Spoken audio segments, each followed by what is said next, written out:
Hello, welcome to my channel. In this video I will be making some opinionated thoughts I have about K-pop as a whole. I'm not going to call these opinions because I go really in depth with them all. Anyways, enjoy the video and comment your thoughts too. Awards and award season. Coming from someone that doesn't doubt BTS, I can see how some people that stan smaller groups would get upset if their fave didn't win. My opinions have changed from 5 months ago, so here goes. The end of award systems are usually based off of fan voting, digital and physical sales, charting scores and streams on various platforms. Award shows don't really care about the music per se because then groups would have to create the most lyrically beautiful masterpiece and it would be a competition on who uses the most descriptive words in a song. Many groups don't do super deep songs because they don't go with hype and energetic dances or the concept they're trying to pull off. Award shows let the fans decide so we can have some sort of control over who wins. In addition to all of the other standards, every single group deserves recognition and wins, but based on the criteria that has to be met for the award shows, they don't get the award. At the end of the day, yes, all award shows are based off of how large the fandom is. More fans equals more streams, sales and votes. Some awards are based on what I said, and instead of fans' votes, it's the votes of the people that work at the electoral committee at each award show. That means that for every category BTS is nominated for, they might not win because the fans aren't voting. When the AAA winners came out, armies were bashing NCT because they won a Daesung and BTS didn't win that same award.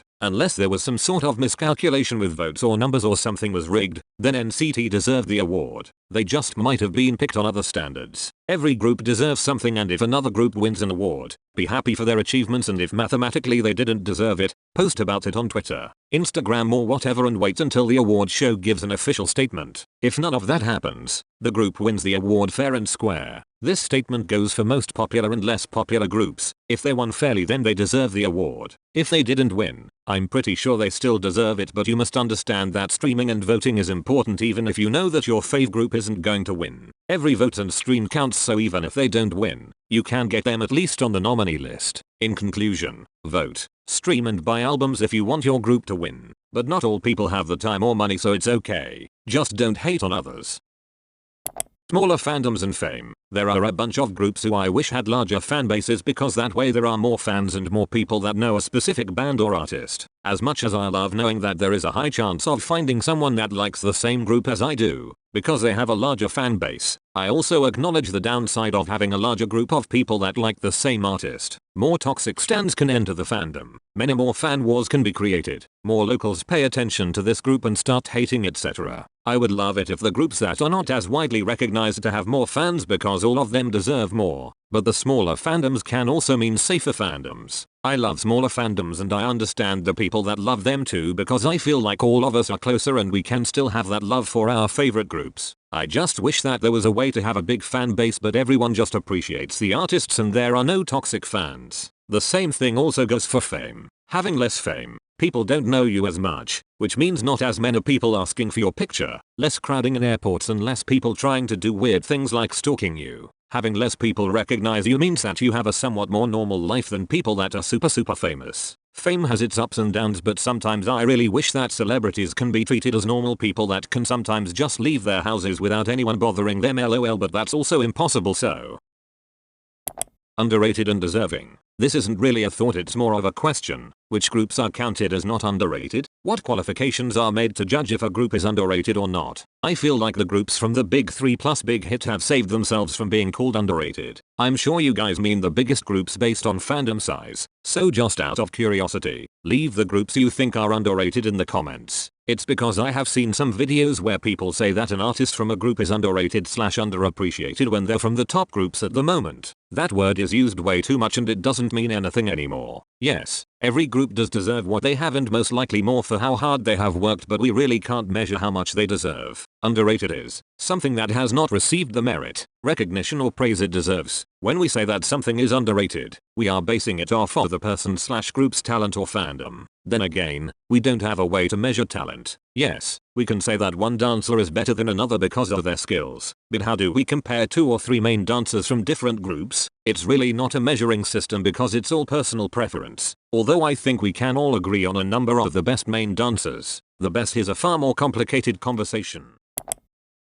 American interviews. So now that there are a lot more interviews done by Americans, or at least activities that the groups do to promote on American television, the news companies really need to invest in better interviewers. Too many times have I heard the same fucking questions, and a lot of interviewers don't really seem to know much about K-pop and the professionalism of these bands or artists. K-pop has to be taken very seriously because the artists are used to being shown higher levels of respect and treatment. There have been some great interviews, for example the DaftTaengk show, where he asks a bunch of great and thorough questions for the idols to answer. Yes, I know that everyone in the group isn't fluent in English, so I've made a few options for you guys. The interview can have no person asking questions so the members can feel relaxed about speaking in Korean. The interviewer can be Korean and help them out. The interviewer could ask them questions and the person in the group who is fluent translates. Or the members try their best with answering in English. Now I definitely love it when idols try their best to learn the English language to communicate with their fans, and I love it if they try answering thorough questions in English. But I feel like sometimes if they say it in English, their words get kind of lost, and they would be a lot more confident and explain their answer more if they were to say it in Korean.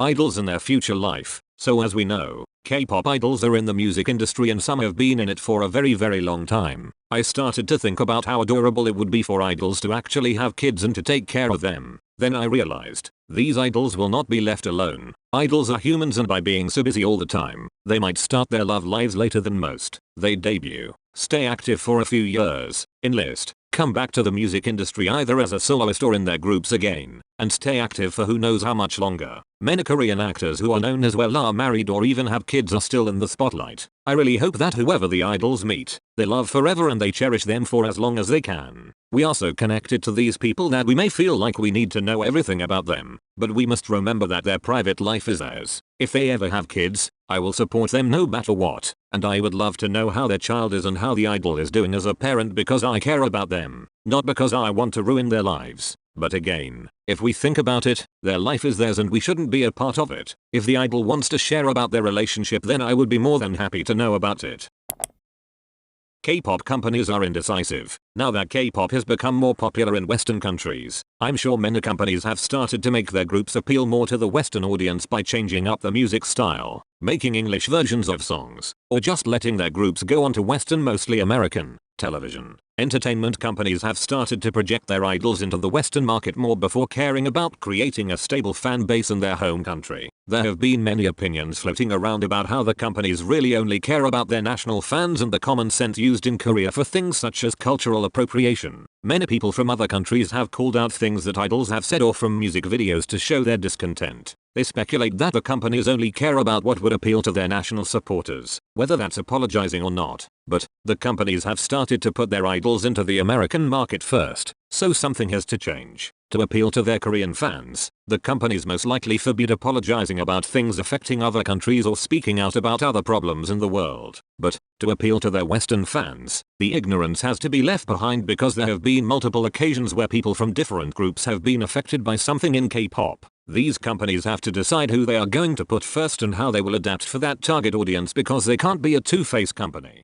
No growth in idols. Something I've noticed recently with rookie groups is that there are more and more underage idols. This is a problem because they haven't lived their childhood/teenage years entirely, and putting them through something that they might not even be ready for yet can take a toll on their mental health. Companies are debuting them younger and younger to get the most profit out of them. But even if they all debut around the age of 18 to 20, you still have a good 10 years before the men have to enlist. And if not, the women just keep on going. Being a musician is a job, your full-time job, and it makes no sense for little children to be working to make money for their company. If anything, it's similar to child labor. Child labor is defined by the exploitation of children through any form of work that deprives children of their childhood, interferes with their ability to attend regular school, and is mentally, physically, socially or morally harmful. Now this may not apply to every underage K-pop idol out there, but being a K-pop idol is a busy job because you are constantly either working or practicing. Some K-pop idols don't attend school, or at least stop doing their schoolwork, and no teenager should be put through something as mentally or physically straining.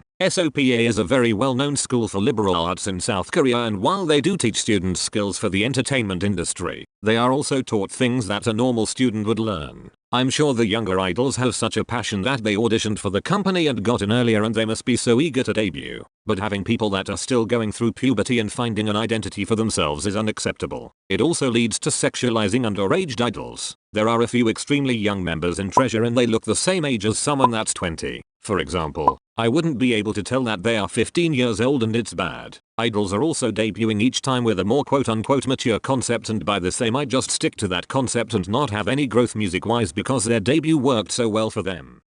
So that's the end of the video everyone. It turned out longer than I expected, but I may make another one later because while editing this I came up with more opinions. I hope you enjoyed, and if you have any suggestions for my videos, feel free to comment them below. Peace.